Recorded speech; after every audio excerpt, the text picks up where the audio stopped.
नमस्कार, स्वागत है आप सभी का द हिस्ट्री यूट्यूब चैनल में और मैं हूं आपका दोस्त विकास टेकरे। पिछले वीडियोस में हम मुग़ल शासकों के बारे में देख चुके हैं, बाबर और हुमायूं, और हम ये भी देख चुके हैं कि किस तरह से शेर खां हुमायूं की कमजोरियों का फ़ायदा उठाकर हुमायूं को बिलग्राम और चौसा और बिलग्राम जैसे युद्धों में पराजित करता है और 1540 में अपनी सत्ता स्थापित कर लेता है। और उसके बाद में हम 1540 से 45 तक शेरशाह और 45 से 55 तक उसके उत्तराधिकारियों को यहाँ पर हम देखते हैं। तो यहाँ पर देखिए, शेरशाह सूरी एक महत्वपूर्ण शासक था और मध्यकालीन भारतीय इतिहास के सबसे महत्वपूर्ण शासकों में से इसे गिना जाता है। अब यहाँ पर इसका सिर्फ टाइम पीरियड 5 साल रहा, लेकिन इसने जो व्यवस्थाएं शुरू की इन 5 सालों में, वो व्यवस्थाएं आगे चलकर मुगल साम्राज्य का आधार बनती है। यही कारण है कि शेरशाह को पूर्वगामी अकबर भी कहा जाता है कि अकबर इसके पास अगर थोड़ा बहुत और समय मिलता तो कह सकते हैं कि अकबर का जो सम्मान है वह इसका होता। तो यहाँ पर शेरशाह सूरी के प्रशासन की बात करते हैं और समझते हैं। केंद्रीय प्रशासन को देखिए तो दीवान विराजत जो कि था वित्त विभाग और इसका प्रमुख था वजीर। दीवान ए आरिज इसका प्रमुख था दीवान ए आरिज सैन्य विभाग कहलाता था और इसका प्रमुख था आरिज ए ममालिक। दीवान इंसा था पत्राचार विभाग और इसका प्रमुख था दबीर ए ममालिक। दीवान रिसालत धार्मिक विभाग था और इसका प्रमुख था सद्र उस सुदूर। दीवान कजा न्याय विभाग था और काजी उल कुजात इसका प्रमुख था। अब हम यहाँ पर देखिए, अलाउद्दीन खिलजी की दाग और हुलिया प्रथा को ये सेना में लागू करता है। ये दाग और हुलिया प्रथा क्या थी, तो हम देखते हैं। आपने KGF मूवी अगर देखी होगी तो आपने उसमें देखा होगा कि कोलार गोल्ड माइंस में काम करने वाले सभी मजदूरों को एक निशान लगाया जाता है, गर्म लोहे से दाग लगाया जाता है, ताकि अगर वो कहीं पर भाग भी जाए तो वो दाग पहचान कर उन्हें कोई भी पकड़ कर ला दे। तो इसी तरह से ये घोड़ों को, जो अच्छे अरबी नस्ल के घोड़े होते थे, उन्हें ये इसी तरह से गरम राड या फिर कोई गरम चिन्ह होता था इनका, वो एक बार उसको ठप से कर देते थे तो वो पूरा निशान उसकी उम्र भर के लिए बना रहता था और उससे पता भी चल जाता था कि ये वही घोड़ा है जो सुल्तान ने या बादशाह ने मंगाया है। नहीं तो क्या होता था कि इन्होंने, सुल्तान ने दिए, अपने जो प्रांतपति है या फिर जो अपने इक्तेदार हैं, उनको इन्होंने पैसा दिया कि भाई 10 करोड़ रुपए ले लो तुम और तुमको इतने घोड़े लेकर आना है और तुम्हारी सेना में शामिल करना है।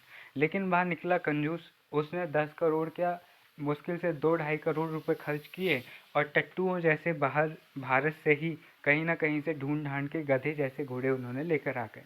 जब राजा को युद्ध में ज़रूरत पड़ी तो ये गधे जैसे घोड़े लेकर वहाँ पर गए और राजा वहाँ पर हार गया।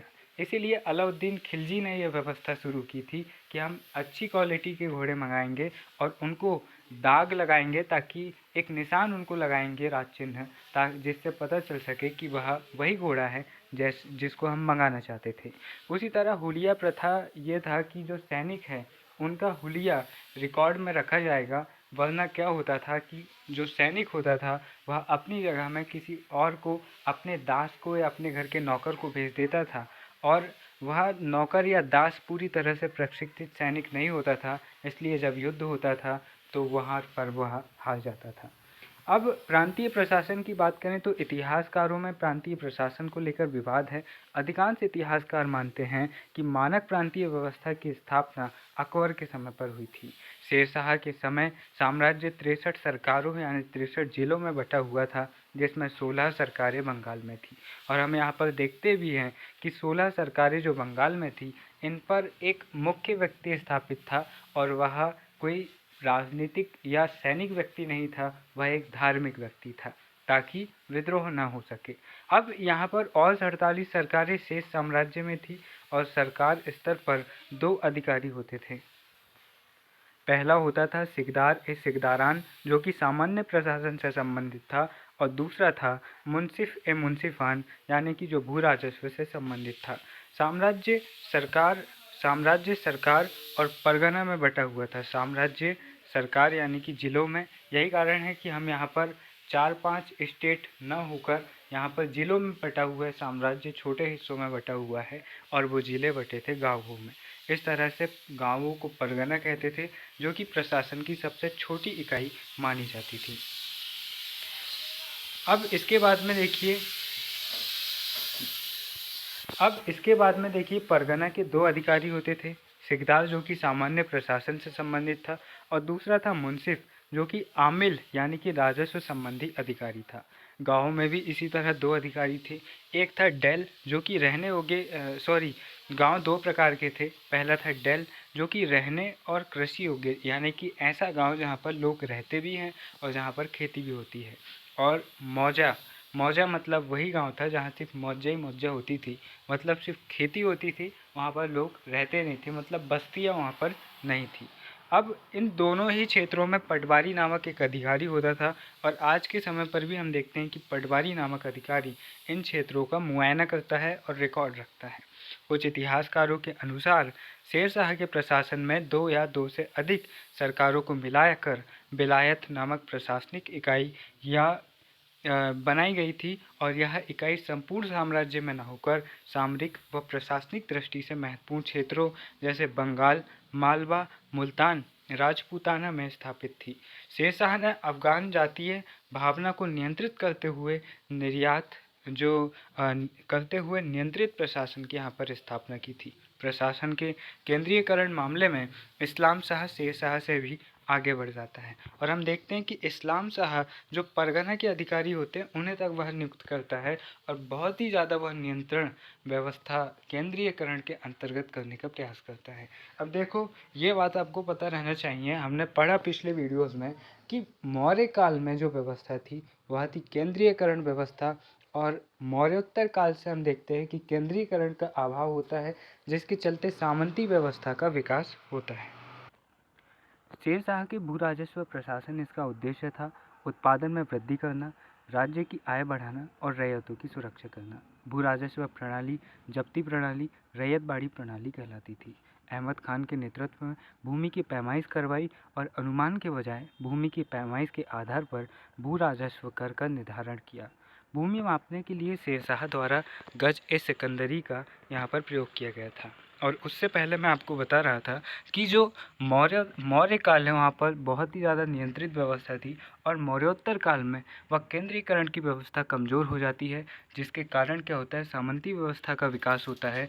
और फिर हम गुप्तोत्तर काल में देखते हैं जो राजपूत काल या मध्य काल होता है जिसे गुप्तोत्तर काल भी कहते हैं। उस काल में हम देखते हैं कि बहुत सारे छोटे छोटे क्षेत्रीय राज्यों का उदय हो जाता है और यह होता है केंद्रीयकरण के अभाव के कारण। अब यहाँ पर से बहुत लंबे समय बाद यहाँ पर ये राजवंश फिर से केंद्रीयकरण की स्थापना करते हैं और इस्लाम शाह एक जटिल केंद्रीयकरण की स्थापना करता है।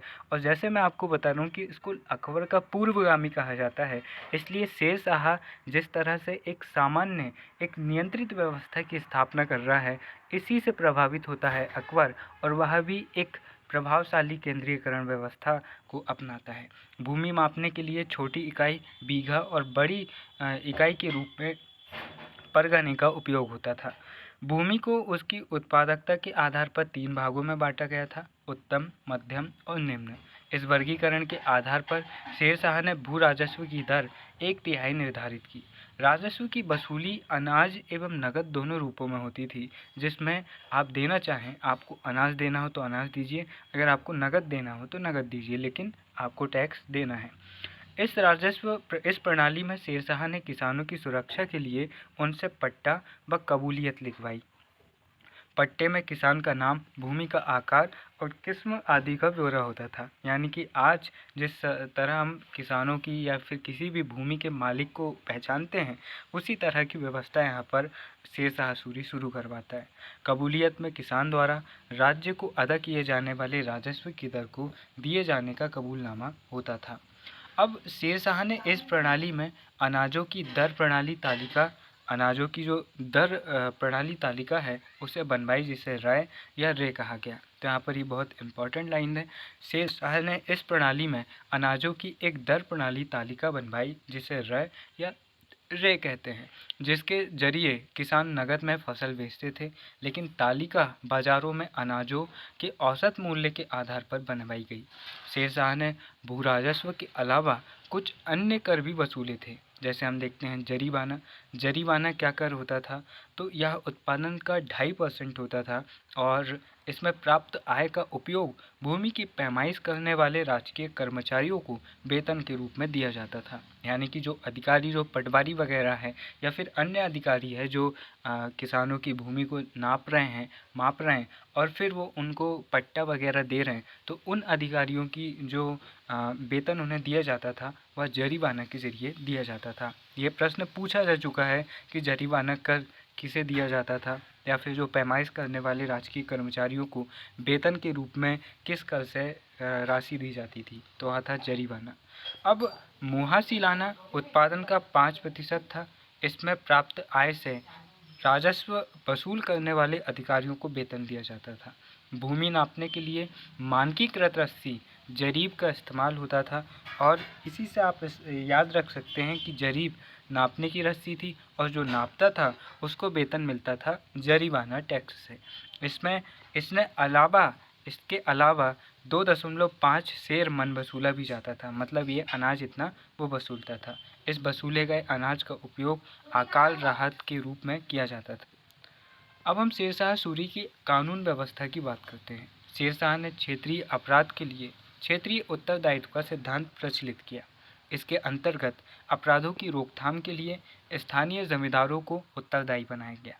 अब्बास खां शेरवानी शेरशाह के काल में अब्बास खां शेरवानी लिखते हैं कि शेर शाह के काल में कानून व्यवस्था की स्थिति इतनी बेहतर, इतनी अच्छी हो गई थी कि एक बुढ़िया सोने के आभूषणों की गठिया लेकर सुनसान रास्ते से गुजरती थी तो उसे लूटने की ज़रूरत कोई नहीं करता था। तो यहाँ पर शेर शाह की कानून व्यवस्था की यहाँ पर तारीफ़ कर रहे हैं अब्बास खां शेरवानी। और इस तरह के कोटेशन अक्सर पूछे जाते हैं नेट के एग्ज़ाम में। तो यहाँ पर इस तरह के कोटेशन पूछे या ख़ास तौर पर सरायों के निर्माण से पूछें, व्यापारियों के उत्थान से पूछें या राजमार्गों के निर्माण से पूछें, तो इस तरह के अगर कोई प्रश्न पूछता है या राजस्व प्रणाली, तो उसका उत्तर शेरशाह होने की ज़्यादा संभावना रखता है। शेरशाह ने वाणिज्य व्यापार के विकास के लिए भी कदम उठाए। जैसे उसने अपने राज्य में जगह जगह वसूली जाने वाली चुंगी को समाप्त कर राज्य में केवल 2 जगह चुंगी वसूली, एक जहाँ पर से एंट्री थी और दूसरी जहाँ से एग्जिट थी।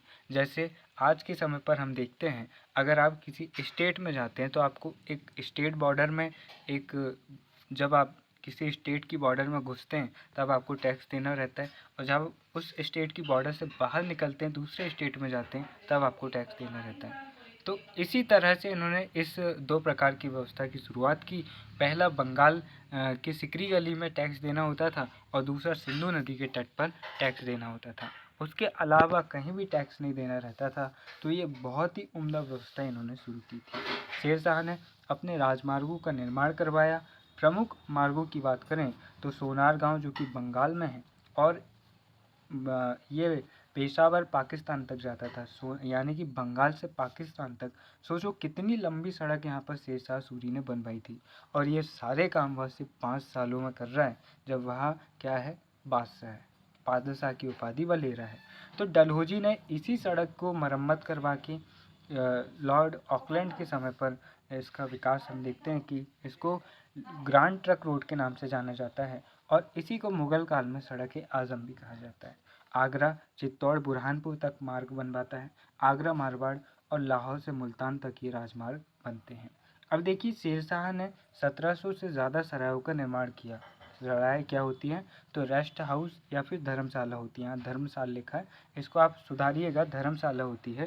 इसका मतलब होता है कि जो व्यापारियों के लिए बहुत ज़्यादा ये सोचता था। और जो व्यापारी होते थे, अगर आप कहीं पर जा रहे हैं, मान लो आपको जाना है मुंबई और आप रहते कहाँ पर, आप रहते हैं नागपुर में, तो आपको थोड़ा लंबा सफ़र पड़ जाएगा।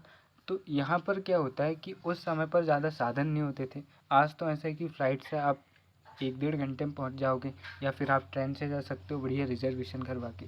लेकिन उस समय पर ऐसे साधन नहीं थे। तो ये क्या करते थे कि जगह जगह इन्होंने सराय बना ली थी कि जब तक आपको चलना है चलो, जहाँ पर आप थक गए या फिर जहाँ शाम हो गई वहाँ पर एक धर्मशाला में आप बढ़िया आराम से रुको। तो यहाँ पर पूरी व्यवस्था यहाँ पर शेरशाह सूरी ने की थी। यही कारण है कि दिल्ली सल्तनत में जहाँ पर अर्थव्यवस्था कमज़ोर हो गई थी, वहीं पर शेरशाह सूरी के काल में अर्थव्यवस्था बेहतर होने लगती है। और यही अच्छी अर्थव्यवस्था मिलती है किसको? अकबर को। तो कह सकते हैं कि अकबर के लिए प्लेटफॉर्म तैयार करने का काम यहाँ पर शेरशाह सूरी कर रहे हैं। तो यहाँ पर शेरशाह सूरी 1700 से ज़्यादा सरायों का निर्माण करवाता है। ये सराय डाक चौकियों के रूप में भी काम करती थी। आगे चलकर ये सराएं कस्बों में परिवर्तित हो गई और बहुत सारे हम शहर के नाम देखते हैं जिनके नाम के आगे पीछे आपको सराय शब्द मिल जाएगा, जैसे सराय नाहर, सराय केला। इस तरह से आपको उत्तर भारत में जो उत्तर प्रदेश क्षेत्र है, दिल्ली हरियाणा क्षेत्र है, इधर का मैप आप उठा के देखोगे तो आपको नाम के आगे पीछे कुछ शहरों में आपको सराय मिलेगा। तो कैसे शहर थे? वहाँ पर धर्मशाला थी व्यापारियों की। धीरे धीरे वो बाजार वहाँ पर लगने लगा और फिर धीरे धीरे वहाँ एक सेंटर बन गया और धीरे धीरे वहाँ नगर बस्तियों का विकास हो गया। आगे चलकर वो नगर बन गए। कानून व्यवस्था को यहाँ पर इन्होंने सुदृढ़ बनाया। अब इनकी मुद्रा व्यवस्था की बात करें तो सोने का सिक्का 167 ग्रेन का ये चलाते हैं और असरफी इसे कहा जाता है। आगे चलकर हम मुगल काल में भी देखेंगे कि मुगल काल के सोने के सिक्के को भी वो क्या कहते हैं? असरफी। चांदी का सिक्का 180 ग्रेन का रहता है और रुपया इसे कहते हैं। और रुपया जो मुद्रा है या फिर जो नाम यहाँ पर रुपया मिल रहा है, ये पहली बार भारतीय इतिहास में कहाँ मिल रहा है? शेरशाह सूरी के समय पर। 175 ग्रेन का चांदी का ये सिक्का था व 5 ग्रेन अन्य धातु इसमें मिलाई जाती थी। तो इस तरह से ये 180 ग्रेन का चांदी का सिक्का था। 175 ग्रेन इसमें चांदी मिली होती थी और 5 ग्रेन मजबूत बनाने के लिए अन्य धातु मिली होती थी। तांबे का सिक्का 322 ग्रेन का होता था और इसे दाम कहते थे और 1 रुपये में 64 दाम होते थे। 1 रुपये में कितने दाम होते थे? 64। अब भारत की राजकीय मुद्रा रुपया का पहली बार प्रचलन शेरशाह द्वारा किया गया। अब देखिए, भारत की जो आज राजकीय मुद्रा है रुपया, और केवल भारत ही नहीं, तकरीबन 7 या 9 ऐसे कुछ देश हैं जिनकी मुद्रा रुपया है। जैसे आप भारत की बात करो तो भारत में रुपया चलता है, पाकिस्तान में पाकिस्तानी रुपया चलता है। इसी तरह से कुछ ऐसे देश है एशिया के जिनकी मुद्रा का नाम रुपया है। हालांकि वो काफ़ी अलग है लेकिन उनका नाम रुपया है। ये किसके प्रभाव से शुरू हुआ? तो ये शेरशाह सूरी से शुरू हुआ। तो कह सकते हैं कि शेरशाह सूरी मध्यकाल का एक बेहतरीन शासक था, क्योंकि उसको सिर्फ 5 साल मिले और उन 5 सालों में युद्ध भी उसको करना है, प्रशासन भी उसको सुधारना है। उसके बावजूद उसने ऐसी व्यवस्थाएं शुरू की कि ये व्यवस्थाएं मुग़ल काल के सबसे महान शासक अकबर की आधार बन जाती है, बेसमेंट बन जाती है। और इसी बेसमेंट में अकबर का कैरेक्टर खड़ा होता है जो उसे भारत के प्रमुख महान शासकों में से एक बनाता है। अब शेरशाह द्वारा जारी रुपया ब्रिटिश काल तक जारी रहता है और शेरशाह ने पटना नगर की स्थापना करवाई, रोहतासगढ़ का किला बनवाया, सासाराम बिहार में कृत्रिम झील के बीच में यह मकबरा बनवाता है और जब इसकी मृत्यु होती है तो इसी मकबरे में इसे दफनाया जाता है। अब यहाँ पर इसकी बात हो गई, ठीक है। अब यहाँ पर 45 में इनका देहांत हो जाता है, ये चले जाते हैं। हम देखते हैं कि गोला ये लड़ने के लिए जाते हैं लेकिन बारूद का गोला इनके मुंह में आके लग जाता है और ये वहीं पर फूट के मर जाते हैं। अब हम हुमायूं को देखते हैं कि हुमायूं 1530 से 1540 तक तो रहता है मुग़ल बादशाह के रूप में, लेकिन 1539 में जो चौसा का युद्ध होता है, 1540 में बेलग्राम का युद्ध होता है, इस पर पराजित होता है हुमायूं और उसको भारत छोड़ना पड़ता है। एक भिश्ती रहता है, निज़ाम भिश्ती, उसकी सहायता से वह बचकर जाता है। बाद में हम देखते हैं कि हुमायूं वापस आता है और फिर निर्वासित जीवन जब जीता है तो फिर वह वापस आता है 1555-56 में। और फिर हम देखते हैं कि कन्नौज का युद्ध 1540 ईस्वी में हुमायूं हार जाता है, वह उसे राज्य छोड़ना पड़ता है। इसी कन्नौज के युद्ध को बेलग्राम का युद्ध भी कहते हैं, ये ध्यान रखना। उसके बाद में हुमायूं अमरकोट के राजा राणा 20 साल के यहाँ पर जाता है और यहीं पर 15 या 14 अक्टूबर है और 1542 के आसपास अकबर का जन्म यहीं पर होता है। तो अकबर का जो शुरुआती जीवन है वो यहीं पर बीतता है। यही कारण है कि अकबर का जो व्यवहार है वो काफ़ी हमें उदार देखने को मिलता है, क्योंकि राणा 20 साल के वहाँ उसकी बचपन की परवरिश हो रही है। उसकी माँ हामिदा बानो बेगम शिया संप्रदाय से हैं जो कि बहुत ही उदार होते हैं। साथ ही साथ इसके बाद वह ईरान क्षेत्र में जाता है जिसके कारण वह काफ़ी उदार रहता है। तो यहाँ पर अकबर का जो चरित्र का विकास है वो यहाँ पर हो रहा है। तो कहते हैं कि अगर आपकी परवरिश यहाँ पर सही सही संस्कार, सही शिक्षक मिल रहे हैं तो आप एक बेहतरीन इंसान बन सकते हैं। जैसे हम औरंगज़ेब को देखते हैं। औरंगज़ेब अपने व्यक्तिगत जीवन में एक सामान्य राजकुमार था, लेकिन आगे चलकर मियाँ मासूम जैसे कुछ कट्टरवादी उसके गुरु बन जाते हैं, जिसके बाद हम देखते हैं कि वो धार्मिक रूप से कट्टर हो जाता है, क्योंकि उसको उलेमाओं जो सुन्नी कट्टर वर्ग है उनकी सहायता से वह बना था, क्योंकि दारा सिकोह को शिया समर्थन दे रहे थे। तो औरंगज़ेब को स्वाभाविक सी बात थी, सुन्नी समर्थन दे रहे थे, तो सुन्नी संप्रदाय को खुश करने के लिए औरंगज़ेब बहुत सारी कट्टर नीतियों को चलता है। तो यहाँ पर जो राजनीतिक कारण है या फिर जो बचपन का जीवन है वो यहाँ पर मायने रखता है कि आगे चरित्र का निर्माण कैसे होगा। तो यहाँ पर अमरकोट के राज्य में राणा 20 साल के यहाँ पर ये शरण लेता है और यहीं पर 1541 में हमीदा बानो बेगम से विवाह करता है। ये कौन थी?